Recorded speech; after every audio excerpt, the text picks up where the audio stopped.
Iya, jelang kualifikasi Piala Dunia 2026 zona Asia, pelatih Shin Tae-yong tengah dipusingkan dengan minimnya striker tajam yang dimiliki timnas Indonesia. Informasi selanjutnya, buat kepentingan timnas U23 Indonesia, PT LIB minta PSSI hapus aturan ini di Liga 1. Nah, alarm timnas Indonesia, Malaysia bakal naturalisasi the next Rooney Manchester United, prestasinya bukan kaleng-kaleng.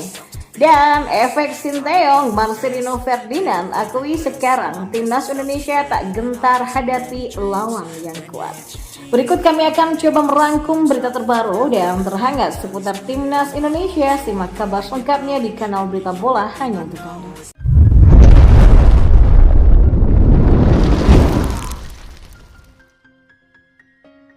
Ya, Shin Tae-yong dijadwalkan bakal kembali mendampingi timnas Indonesia di kualifikasi Piala Dunia 2026 melawan Vietnam pada tanggal 21 dan 26 Maret 2024. Sebagaimana diketahui, timnas Indonesia saat ini berada di juru kunci klasmen Grup F kualifikasi Piala Dunia 2026 zona Asia dengan koleksi 1 poin usai kalah dari Irak dan seri atas Filipina.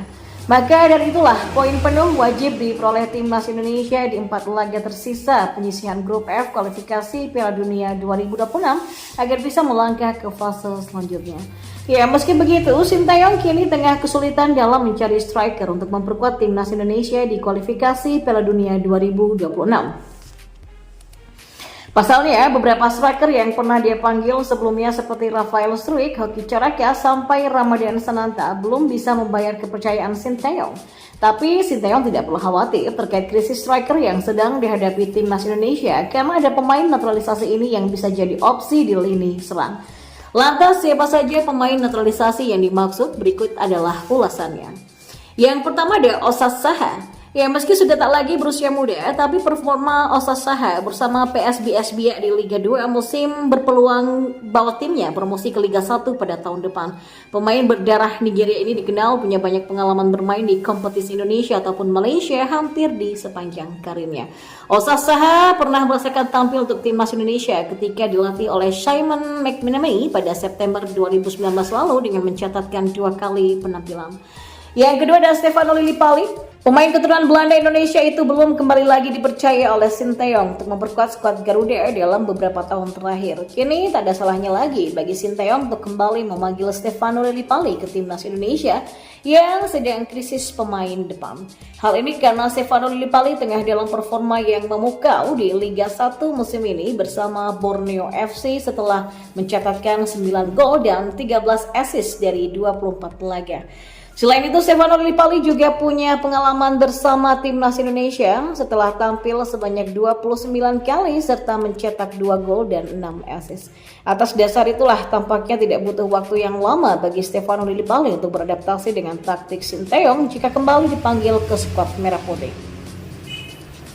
Yang ketiga ada Beto Gonçalves. Ya, Beto Gonçalves pernah menjadi striker andalan timnas Indonesia era Luis Milla setelah dirinya menjalani proses naturalisasi pada 2018 silam. Sejak menjalani debut pada 2018, Beto Gonçalves telah mencatatkan 12 pertandingan bersama timnas Indonesia dengan koleksi 10 golnya. Meskipun telah memasuki usia 43 tahun, tapi ketajaman Beto Gonçalves di level klub belum memudar. Usai mencetak 5 gol dan 4 assist dari 18 pertandingan bagi PSBS Biak pada musim ini. Dan sangat disayangkan dengan konsistensi penampilannya itu, Beto Gonçalves justru sama sekali belum mendapatkan tawaran untuk bergabung ke timnas Indonesia asuhan Shin Tae-yong. Yang keempat ada Ilyas Pasojevic. Ya, pemain naturalisasi asal Montenegro ini tidak tergantikan di lini depan Bali United karena punya insting yang kuat untuk mencetak gol di depan gawang lawan. Bahkan di Liga 1 musim lalu, Ilyas Pasojevic tampil cukup impresif setelah membukukan 17 gol dan 1 assist untuk Bali United dan kini dia berpeluang melampaui pencapaian itu. Di sisi lain, PT LIB atau Liga Indonesia Baru mengirimkan permintaan kepada PSSI untuk menghapus aturan wajib memainkan 1 pemain U23 di Liga 1.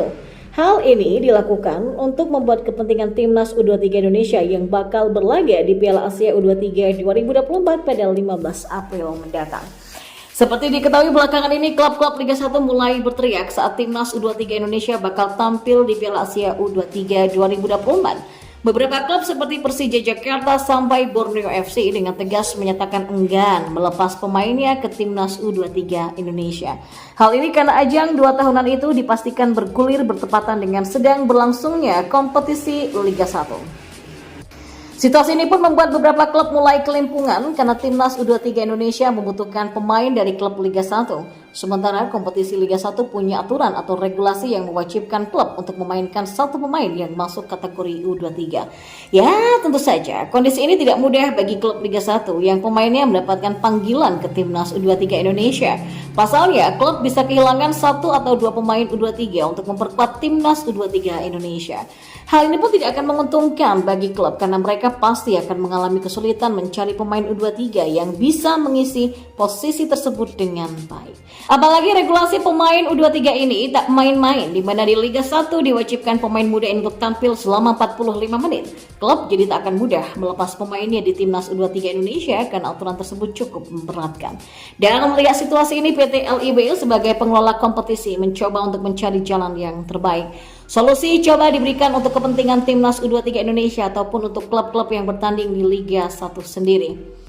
PT Liga Indonesia baru menyadari betul konsekuensi tersebut. Karena itu pada awal bulan ini, LIB mengundang seluruh pemilik atau pengelola klub BRI Liga 1 untuk hadir di Focus Group Discussion atau FGD. Ya, salah satu poin penting pembahasan pada agenda FGD tersebut adalah soal usulan yang berhubungan dengan dukungan klub pada pemanggilan pemain-pemain U23 yang bergabung di skuad Piala Asia U23 2024. Tulis PT LIB sebagaimana dilansir dari laman resminya. Ya, PT LIB juga bersurat kepada PSSI terkait pembahasan ini. Dalam pembahasan tersebut akan ada permintaan yang jelas soal dihapuskannya regulasi soal pemain U23. Hal itu dirasa diperlukan karena banyak pemain terbaik U23 milik klub yang diyakini bakal bergabung dengan timnas Indonesia. Untuk itulah situasi ini tak akan mudah dihadapi bagi klub-klub Liga 1. Dan menindaklanjuti hasil dari salah satu pembahasan FGD tersebut, LIB menginformasikannya kepada PSSI lewat surat yang bernomor 236-LIB-COR-2/2024. Pada surat itu dijelaskan perihal reaksi implementasi penggunaan pemain U23 pada kompetisi BRI Liga 1 2023-2024, dan dalam hal ini juga LIB memohon untuk dilakukannya amandemen pada pasal 22 ayat 3 tentang regulasi kompetisi BRI Liga 1 2023-2024 terkait kewajiban memainkan minimal 1 orang pemain U23 WNI dalam starting 9 selama minimal 40 menit. Tegasnya, ya, permintaan PT LIB ini pun dilakukan untuk kepentingan bersama, baik bagi timnas U23 Indonesia yang bakal berlaga di Piala Asia U23 2024 ataupun untuk klub sendiri. Apabila perubahan ini dilakukan, tentu saja klub tidak akan kelimpungan mencari pemain pengganti. Sementara itu, Direktur PT LIB Ferry Paulus pun menekankan bahwa poin dari surat ini tentu saja untuk mencari solusi yang terbaik. Pasalnya timnas Indonesia U23 akan berlaga di ajang level Asia. Sementara itu, perkiraan pada April mendatang klub Liga 1 tengah berjuang untuk memperebutkan posisi terbaik agar tidak terdegradasi. Ada juga beberapa klub Liga 1 yang pasti akan bersaing di Championship Series, dan untuk itulah Ferry Paulus menekankan bahwa pihaknya terus berusaha untuk mencari solusi yang terbaik. Surat ini pun diberikan kepada PSSI dengan harapan timnas U23 Indonesia bisa tampil maksimal nantinya. Dan di informasi bola selanjutnya, Federasi Sepak Bola Malaysia atau FAM berencana menaturalisasi wonderkid potensial milik Manchester United, dan jika terrealisasi, kehadirannya berpotensi menjadi ancaman serius bagi timnas Indonesia.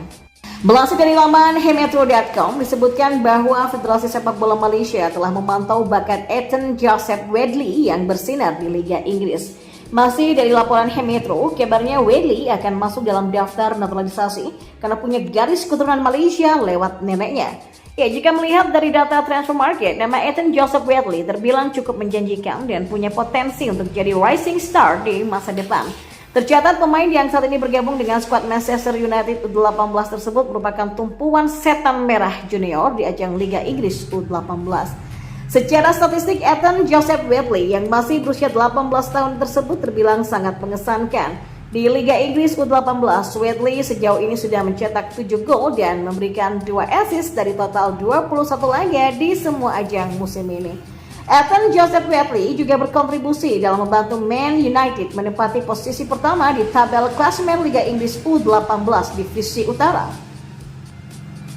Dan tidak hanya jadi tumpuan Liga Inggris, sang striker muda ini juga memperkuat Manchester United U18 pada ajang UVA Youth League dengan mencetak 1 gol dan 1 assist. Bahkan berkat performa apiknya, Ethan digadang-gadang bisa jadi penerus Wayne Rooney, sang mesin gol legendaris milik MU. Andai benar Malaysia menaturalisasi Ethan Joseph, maka hal ini akan menjadi alarm serius bagi timnas Indonesia yang bakal jadi rival.